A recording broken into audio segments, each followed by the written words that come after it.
CD, what's up, brother? Hey man, I'm sorry. I don't mean to put you off, but me and Newheiser were doing an interview with Dabo Swinney, so I had to put you on hold for a second there. Man, my bad. Hey, you know what? That's okay. You tell little old Dabo I said hello and thank you.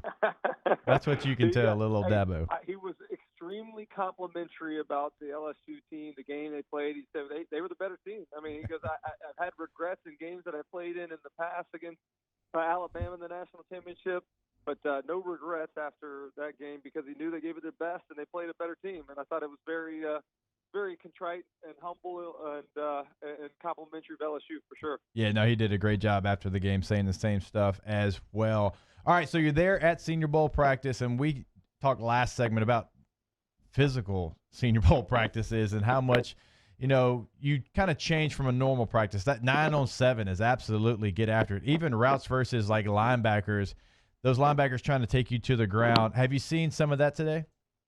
Not yet.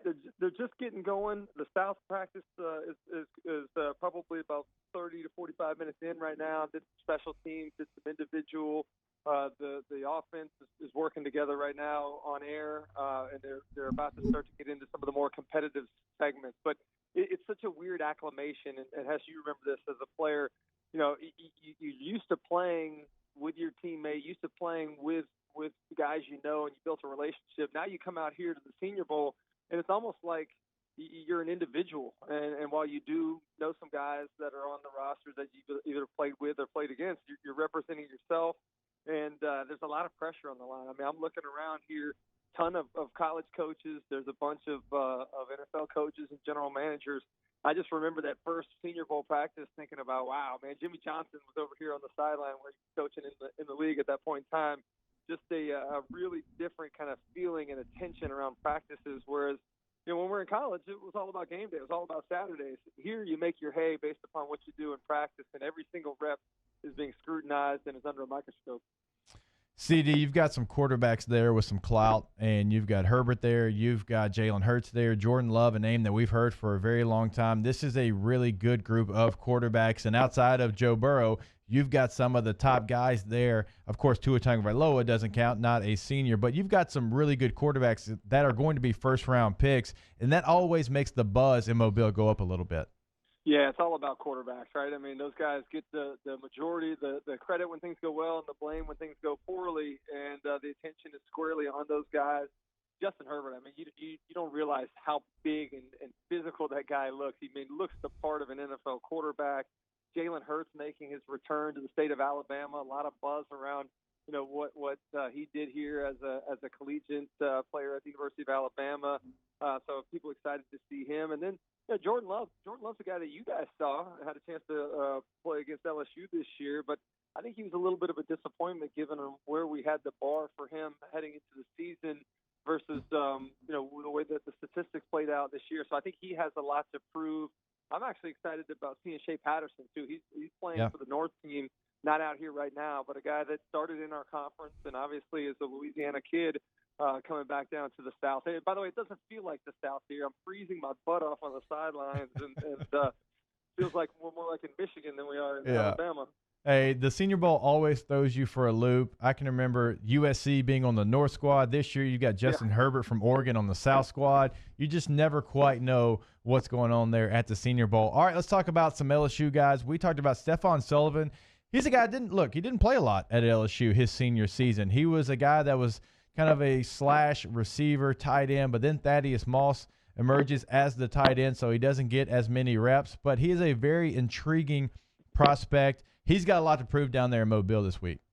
You know what I think is different about the NFL now is there's not this cookie cutter. Here's what you look like. Here's where you're going to play. There's teams that like look at what New Orleans does with Taysom Hill and his ability to do a bunch of different things. You got a quarterback that runs down on kickoffs that also lines up in the backfield. So I think there's a place for Sullivan. He's a guy that looks a little weird at that. What is he, 6'6", down in a 3-point stance? But I think he can be a matchup issue and a guy that obviously can split out and play wide because of his experience as a wide receiver.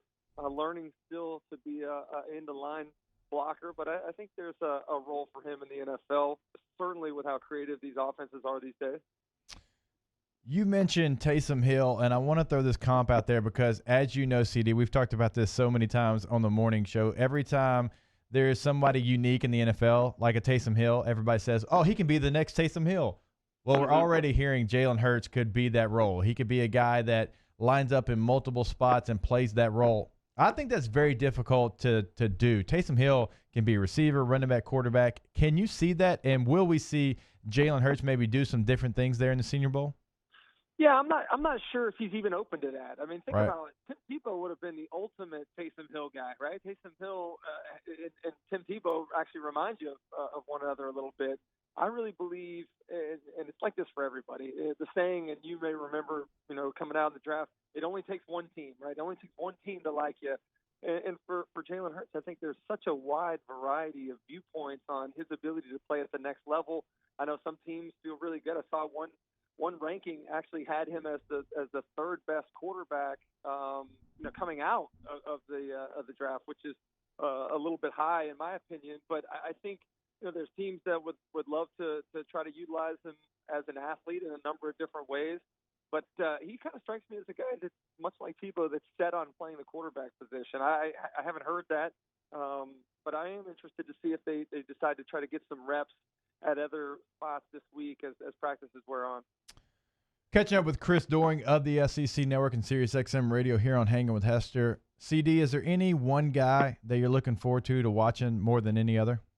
Oh, man, you know who I can't wait to watch is Javon Kinlaw. I mean, Dude, he's an absolute specimen. And as much as we love watching one-on-ones between receivers and corners or the backs and the linebackers or strong safeties, the one-on-one between the D-line and the O-line is the place you got to be. I mean, all eyes are watching that. So I'm excited about watching him. I had a chance to catch up with DJ Wanham today, too, at Media Day. So, I mean, just to think about the talent that we've had in our conference, the offensive and defensive line really is where the strength of this conference lies. And so I'm excited about watching each of those guys.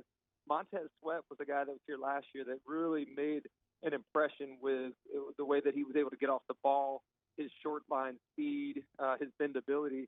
I think Javon Kinlaw could be a guy that could make an equal type impression this year based upon what he's able to do here in Mobile.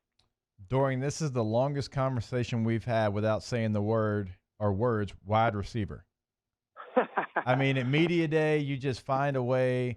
We're catching up. He's like, I got another receiver over here. So give us the report. Go ahead and talk about the receivers. Anybody stand out? I know Van Jefferson from Florida. You got Duvernay there for Texas. He's a pretty intriguing prospect considering he's a guy that plays in the slot, not really a receiver build, but look, LSU fans know him well for the success he had against them. It's funny, man, that you mentioned that because at Media Day today, you know where I focused a lot of my attention? I focused on Gators, which I know, which you can't say anything about that to me as much as you cheated the last couple of That's Media true. Days I was stealing. Atlanta I was stealing. In New Orleans, yeah.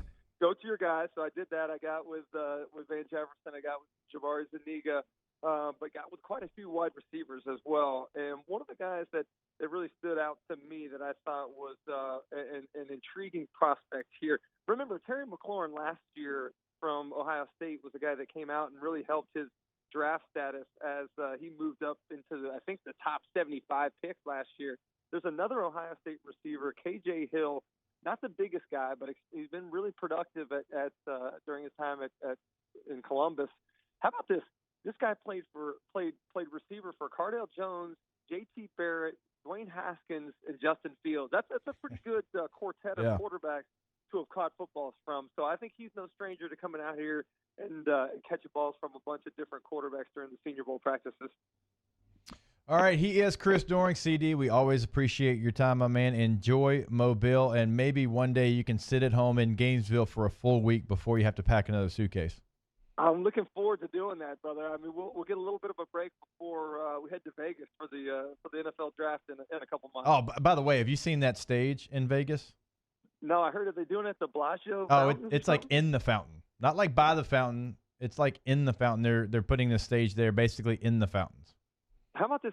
I think it goes from Nashville last year to Vegas this year, and I think it goes to Cleveland and Kansas City. Like, now, I don't mean to be I'm not trying to down talk those cities. But I don't know how you can the electricity of Nashville and Vegas. Oh, that's yeah, I'm going to make sure I go this year so I don't have to go for the next 2 seasons there. So I am looking forward to that. CD, you're the man. I appreciate your time, brother. Anytime, bro. Talk to you. See ya.